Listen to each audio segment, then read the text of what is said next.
नमस्कार। आज एक बहुत बड़ी घोषणा हो गई है। कास्ट सेंसस, जाति जनगणना, जिसकी मांग थी पिछले कुछ महीनों से नहीं, सालों से नहीं, दशकों से, डेकेड से जो मांग चल रही थी, आज सरकार ने घोषणा की है कि अगली जनगणना में कास्ट एन्यूमरेशन किया जाएगा। बहुत बड़ी घोषणा है जिसका स्वागत होना चाहिए और मेरी उम्मीद है कि हम जैसे लोग जो कई सालों से इसकी मांग कर रहे थे, लेकिन जिन पे तमाम तरह की तोहमत लगाई जाती थी, तमाम तरह के आरोप लगाए जाते थे, अब उम्मीद है, अब क्योंकि मोदी सरकार ने घोषणा कर दी है, तो अब कई लोग कहेंगे हाँ, बात तो सही कह रहे थे। खैर, मौका है स्वागत करने का। और हाँ, बधाई भी बनती है।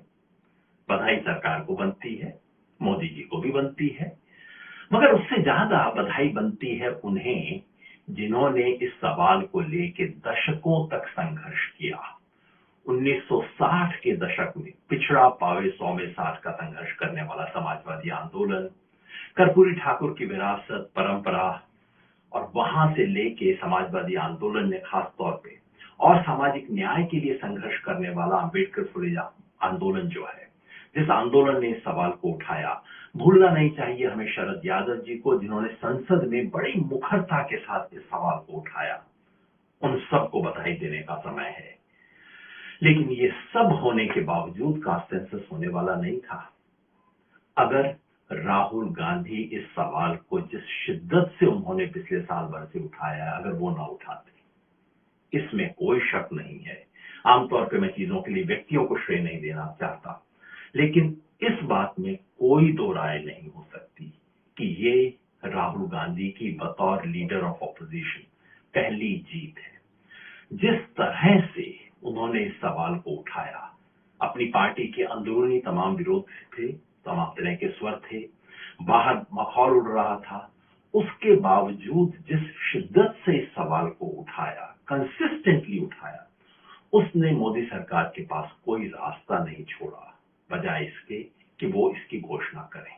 तो ये राहुल गांधी की विजय है, बधाई उनको भी। लेकिन बधाई के साथ साथ पूरी सच्चाई, क्योंकि इसकी घोषणा करते वक्त केंद्रीय मंत्री वैष्णव जी ने अर्ध सत्य बोला है। हमेशा वो बोल देते हैं कोई ना कोई आधा सच। उन्होंने कहा है 2010 में धोखा हुआ था, कांग्रेस ने धोखा किया था। बात सही है कि 2010 में इस देश की संसद ने सर्वसम्मति से कहा था कि जाति जनगणना की जाए, लेकिन वो हुई नहीं। जाति जनगणना के बजाय हो गया एक सोशियो इकोनॉमिक सर्वे, जिससे बात नहीं बनी। तो एक मौका तो मिस हुआ और उस समय की सरकार उसकी जिम्मेवारी से बच नहीं सकती। लेकिन वैष्णव जी ने असली बात नहीं बताई। 2011 में जो हुआ वो अधूरा हुआ, लेकिन उससे पहले असली और पहला मौका जो खोया गया वो 2001 में था, जब बीजेपी की सरकार थी, अटल बिहारी वाजपेयी जी की सरकार थी। मंडल लागू होने के बाद पहला जनगणना 2001 में थी और उस जमाने के सेंसस के जो रजिस्ट्रार थे, registrar general of census Vijay Shankar उन्नी, उन्होंने लिखकर कहा था कि ये होना चाहिए, कास्ट सेंसस होना चाहिए। और अटल बिहारी वाजपेयी सरकार ने, बीजेपी की तत्कालीन सरकार ने इसे दफना दिया था। तो वैष्णव जी बोले तो पूरा सच बोले, आधा सच मत बोलिए। आधा सच बड़ा खतरनाक होता है। लेकिन बधाई और सच्चाई से ज्यादा बड़ा सवाल है सफाई का। अभी भी हमें कुछ सवाल पूछने की जरूरत है। एक छोटा सवाल, एक बड़ा सवाल और एक सबसे बड़ा सवाल।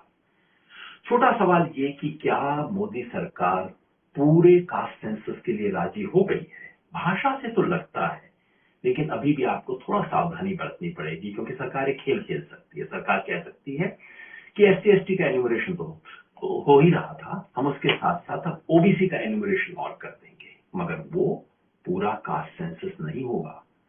तो वेट कीजिए सरकार के नोटिफिकेशन का।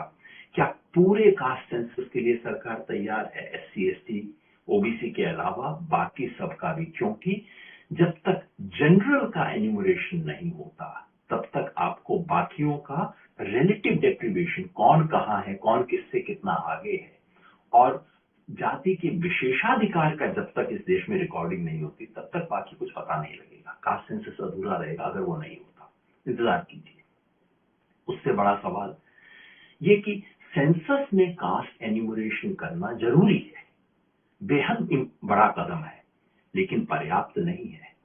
सेंसस का कास्ट एन्यूमरेशन आपको शिक्षा के बारे में बताएगा, हर जाति की शैक्षणिक स्थिति बताएगा, हर जाति की आर्थिक स्थिति के बारे में कुछ मोटी जानकारी देगा, कहाँ पे कौन सी संपत्ति है, सिंपल चीजें जैसे एसी, कार, गाड़ी, ये सब घर में है या नहीं है। लेकिन सेंसस कई चीजें नहीं बताता, जिसके लिए अभी भी पूरा एक सर्वेक्षण देश का करना होगा। कास्ट सेंसस ये नहीं बताता कि जमीन किसके पास कितनी है, इस देश का सबसे बड़ा सवाल ये है।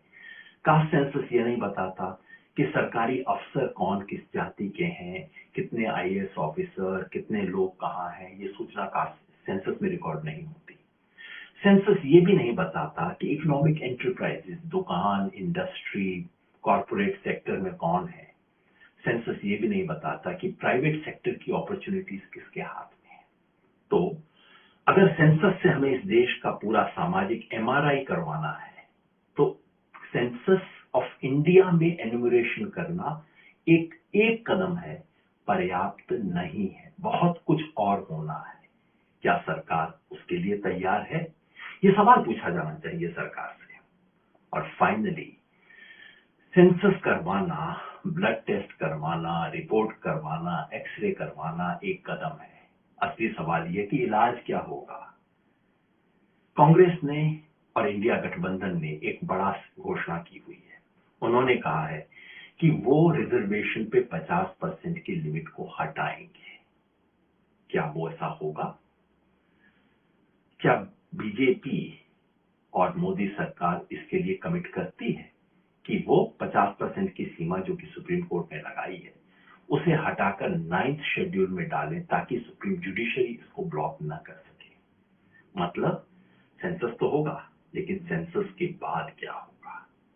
तो आज दिन है सामाजिक आंदोलन को याद करने का, कास्ट के सवाल पे, जाति व्यवस्था और जातिगत न्याय के सवाल पे इस देश में चले हुए लंबे संघर्ष को सलाम करने का दिन है। और हाँ, सलाम बिहार को करने का भी दिन है, क्योंकि बिहार की राजद सरकार और साथ में जेडीयू की सरकार भी, उसने पहली बार एक सेंसस करके साबित किया कि ये हो सकता है। तो बिहार की सरकार को और हाँ, नीतीश बाबू को भी बधाई, पूरे आंदोलन को बधाई, और एक लंबे संघर्ष के लिए अब कमर कस लीजिए। इस देश में कुछ बहुत बड़ा होने वाला है। धन्यवाद।